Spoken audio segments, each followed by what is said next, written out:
güvenlik günleri yaşatan Rabbimize hamdolsun.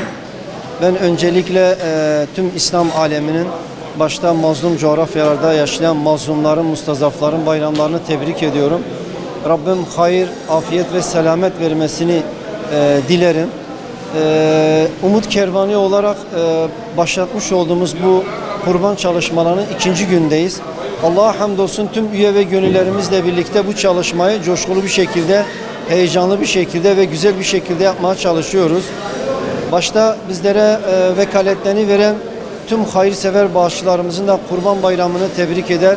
Rabbimden onlar için esenlik, afiyet diliyoruz. Ve gözleri yollarda olan binlerce mazlum, mağdur ve çaresiz olan insanlara da kurban etlerini ulaştırmak için şu anda hummalı bir çalışmanın içerisindeyiz. İnşallah çalışmalarımızı tamamladıktan sonra bizleri bekleyen mazlum, çaresiz olan bu fakir ailelerimize kurban etlerini ulaştıracağız. Dün itibariyle kurbanlarımızı kestik. Dinlenmesi için bekletmek zorunda kaldık. Bugün ise gelen kurban etlerini parçalayıp, poşetleyip inşallah hedefimiz binlerdir, 10.000'dir. Dolayısıyla hedefimize inşallah ulaşacağımızı düşünüyorum.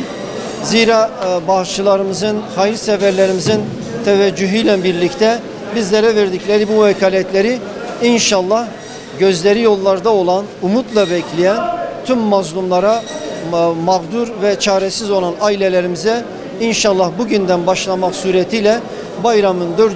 gününe kadar bu çalışmalarımızı gerçekleştireceğiz. Emeği geçen tüm herkesten Allah razı olsun. Tekrardan Kurban Bayramı'nı tebrik eder. Rabbimden hayır, afiyet, selamet ve vahdet getirmesini niyaz ederim. Teşekkürler, Allah razı olsun.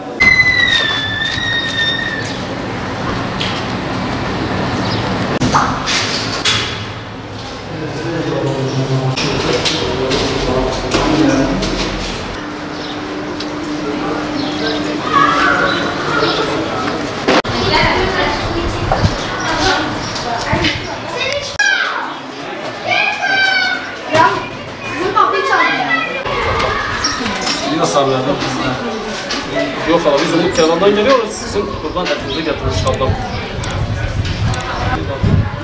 Bekleyin abi.